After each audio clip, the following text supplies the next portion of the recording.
पंचोली आपकी हिंदी टीचर। आशा करती हूँ कि आप सभी ने दीपावली का पर्व बहुत हर्षोल्लास से मनाया। आज हम अध्याय 9 का अध्ययन करेंगे जो कि हमारा है स्वतंत्रता की ओर। प्रस्तुत पाठ के अंदर गांधी जी की दांडी यात्रा के बारे में बताया गया है। स्वतंत्रता की ओर धनी को पता था कि आश्रम में कोई बड़ी योजना बन रही है। धनी जो था वो आश्रम में रहता था, एक बच्चा बालक था। उसको पता लगी कि आश्रम के अंदर कोई योजना बन रही है, पर उसे कोई कुछ न बताता था, लेकिन उसको कोई कुछ इस बारे में नहीं बता रहा था। वे सब समझते हैं कि मैं 9 साल का हूँ, इसलिए मैं बुद्धू हूँ, पर मैं बुद्धू नहीं हूँ। धनी मन ही मन बड़बड़ाया। धनी और उसके माता पिता बड़ी खास जगह में रहते थे, अहमदाबाद के पास महात्मा गांधी के साबरमती आश्रम में, जहाँ पूरे भारत के लोग रहने आते थे। गांधी जी की तरह वे सब भी भारत की स्वतंत्रता के लिए लड़ रहे थे। जब वे आश्रम में ठहरते हैं तो चरखों पर खादी का सूत काटते हैं। गांधी जी सूत के कपड़े पहनते थे, खादी के कपड़े पहनते थे, जिनको सूत के द्वारा बनाया जाता था। भजन गाते और गांधी जी की बातें सुनते। साबरमती में सबको कोई ना कोई काम करना होता था। साबरमती आश्रम जो था उसमें सबको काम बांटा हुआ था। कोई भी ऐसा नहीं था जो फालतू बैठता था, कुछ ना कुछ काम उनका करना होता था उनको। कोई खाना बनाता, कोई बर्तन धोता, कोई कपड़े धोता, कुएं से पानी लाना, गाय और बकरियों का दूध दूहना और सब्जी उगाना। सभी को अपने अपने काम गांधी जी द्वारा बांटे गए थे। बिन्नी का आश्रम की एक बकरी थी। बिन्नी जो थी वह आश्रम की एक बकरी थी। धनी जो था वह, उसका काम क्या था? धनी का काम बिन्नी की देखभाल करना। बिन्नी कौन थी? बिन्नी आश्रम की एक बकरी थी। धनी को अपना काम पसंद था क्योंकि बिन्नी उसकी सबसे अच्छी दोस्त थी। धनी को उससे बातें करना बहुत अच्छा लगता था। उस दिन सुबह धनी बिन्नी को हरी घास खिला रहा था। धनी जो था वह बिन्नी को एक दिन सुबह के समय में हरी घास खिला रहा था। उसके बर्तन में पानी डालते हुए बोला, कोई बात जरूर है बिन्नी। वह बिन्नी से बात कर रहा है कि बिन्नी कोई बात जरूर है। वे सब गांधी जी के कमरे में बैठकर बातें करते हैं, कोई योजना बनाई जा रही है, मैं सब समझता हूँ। बिन्नी ने घास चबाते हुए सिर हिलाया, जैसे ही वह धनी की बात समझ रही हो। उसने बिन्नी ने ऐसे सर हिलाया जैसे थे कि वही उस धनी की बात को समझ रही है। धनी को भूख लगी। कूदती फांदती बिन्नी को लेकर वह रसोई के घर की तरफ चला।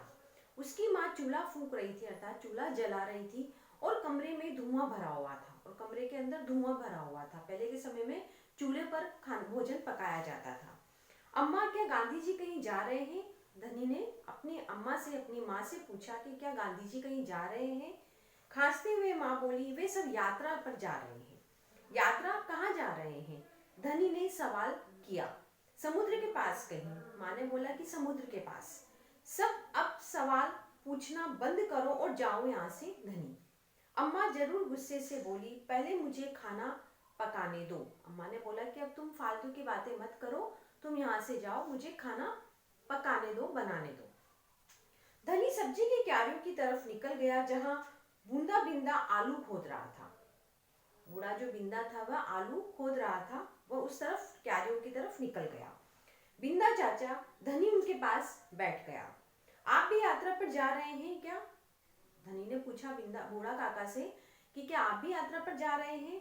बिंदा ने सिर हिलाकर मना किया। उसके कुछ बोलने से पहले धनी ने उतावले होकर पूछा, कौन जा रहे हैं, कहाँ जा रहे हैं, क्या हो रहा है? वह सब सारी बातें उनसे, बूढ़ा बिंदा जो था उससे बातें करने लगा।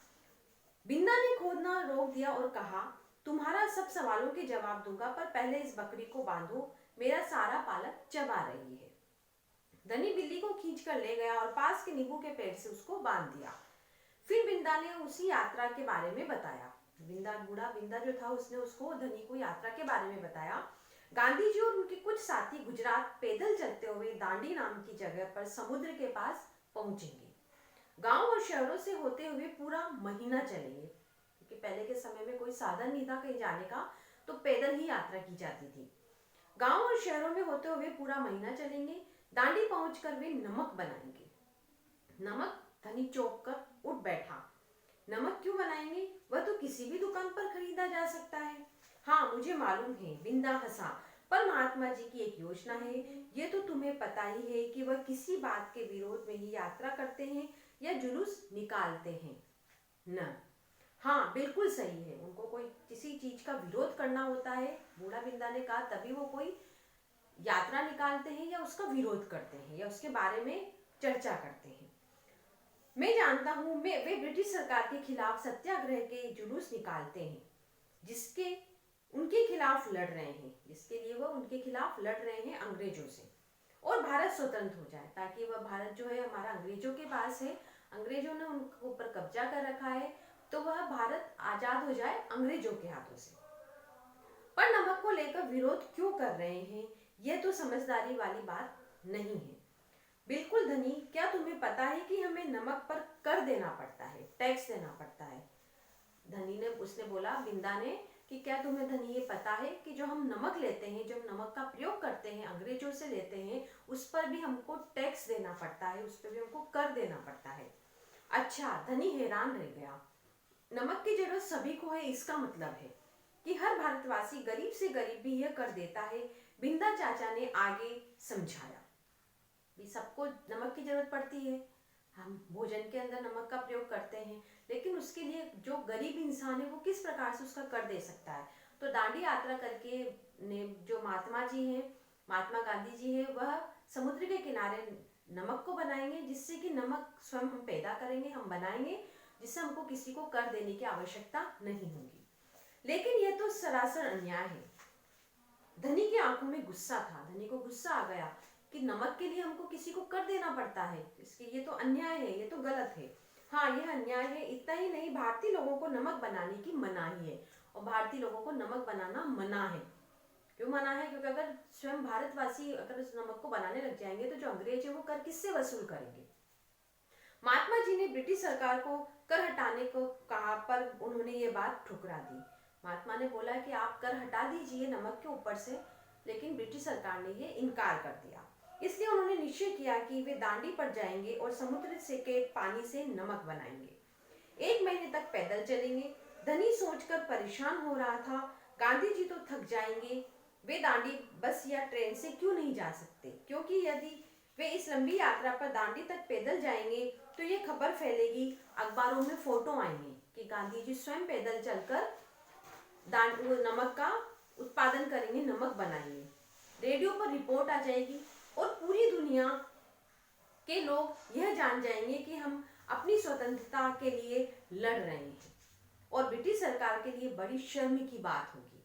गांधी जी बड़े ही अक्लमंद है ना। धनी की आंखें चमक गई, उसको बहुत अच्छा लगा। उसने, बूढ़ा बिंदा ने बोला कि गांधी जी बहुत अक्लमान है, बहुत अक्लमंद है वो। तो ये बात सुनकर धनी की आंखें चमक गई, उन्हें प्रसन्न हो गया। बिंदा ने हंसकर कहा, हाँ वह तो है ही। दोपहर को जब आश्रम में थोड़ी शांति छाई, धनी अपने पिता को ढूंढने निकला। वह एक पेड़ के नीचे बैठकर चरखा काट रहे थे। पिताजी, आप ही क्या और दांडी यात्रा पर जा रहे हैं? धनी ने पूछा कि पिताजी, क्या आप और अम्मा दांडी यात्रा पर जा रहे हैं? धनी के सीधे काम की बात पूछी। धनी ने सीधे काम की, डायरेक्ट उससे उनसे पिताजी से पूछ लिया कि क्या आप और अम्मा दांडी यात्रा पे गांधी जी के साथ जा रहे हैं? मैं जा रहा हूँ, तुम और तुम्हारी अम्मा नहीं। मैं भी आपके साथ चलूंगा। धनी ने बोला कि नहीं, मैं भी आपके साथ चलूंगा। बेकार की बात मत करो धनी, तुम इतना लंबा नहीं चल पाओगे। आश्रम के नौजवान ही जा रहे हैं, जो जवान लोग हैं आश्रम के वो ही जा रहे हैं, बच्चे या बूढ़े लोग नहीं जा रहे हैं, ना ही कोई औरत जा रही है, स्त्री कोई नहीं जा रही है। धनी ने हट पकड़ ली, उसने जिद्दी कर ली कि नहीं अम्मा पापा मुझे चलना है, पिताजी मुझे चलना है, मैं 9 साल का हूँ और आपसे तेज दौड़ सकता हूँ। धनी के पिता ने चरखा रोककर बड़े धीरे से समझाया, बहुत शांति से समझाया, सिर्फ वे लोग जाएंगे जिन्हें महात्मा जी ने खुद चुना है। ठीक है, मैं उन्हीं से बात करूंगा। धनी ने बोला कि ठीक है, मैं उनसे बात कर लेता हूँ, वह जरूर हाँ कहेंगे। धनी खड़े होकर बोला और वहां से चला गया। गांधी जी बड़े व्यस्त रहते थे, उन्हें अकेले पकड़ पाना आसान नहीं था। गांधी जी कुछ न कुछ कार्य करते रहते थे, वो अकेले समय व्यतीत नहीं करते थे, वो अकेले नहीं रहते थे, वह बिजी रहते थे, व्यस्त रहते थे। पर धनी को वह समय मालूम था जब उन्हें बात सुनने का समय होगा। रोज सुबह वह आश्रम में पैदल घूमते हैं। धनी को ये बात पता लग गया कि किस समय गांधी जी मेरी बात सुन सकते हैं। वह समय था उनका सुबह के समय पैदल घूमना आश्रम के अंदर। अगले दिन जैसे ही सूरज निकला, धनी बिस्तर छोड़कर गांधी जी को ढूंढने निकल गया। वे गौशाला में गायों को देख रहे थे। फिर वह सब्जी के बगीचे में मटर और बंद गोभी देखते हुए बिंदा से बात करने लगे। धनी और बिन्नी लगातार उनके पीछे पीछे चल रहे थे। धनी और उसकी जो बकरी थी, बकरी, वह दोनों उसके साथ साथ चल रहे थे। अंत में गांधी जी ने अपनी झोपड़ी की ओर चले। बरामदे में चरखे के पास बैठकर उन्होंने धनी को पुकारा, आओ बेटा। धनी दौड़कर उनके पास पहुंचा। गांधी जी ने देख लिया धनी को कि धनी उनके पीछे पीछे जा रहा है, तो जब आश्रम में जाकर वहां पर बैठे चरखा के पास, तो उन्होंने गांधी जी ने धनी को बुलाया कि आओ बेटा। धनी दौड़कर उनके पास पहुंचा। बिन्नी भी साथ में कूदती हुई गई। तुम्हारा क्या नाम है बेटा? धनी बापू। धनी ने बोला, धनी है बापू, और ये तुम्हारी बकरी है। और उन्होंने बोला कि क्या ये तुम्हारी बकरी है? जी हाँ, ये मेरी दोस्त बिन्नी है, जिसका दूध आप रोज सुबह पीते हैं। धनी गर्व से मुस्कुराया, मैं इसकी देखभाल करता हूँ। बहुत अच्छा। गांधी जी ने हाथ हिलाकर कहा, यह तो बताओ धनी कि तुम और बिन्नी सुबह से मेरे पीछे पीछे क्यों घूम रहे हो? मैं आपसे पूछना चाहता था। धनी थोड़ा घबराया कि गांधी जी से बात कर रहा है वो, तो उसको थोड़ी घबराहट हुई। क्या मैं आपके साथ दांडी यात्रा चल सकता हूँ? हिम्मत करके उसने कह डाला।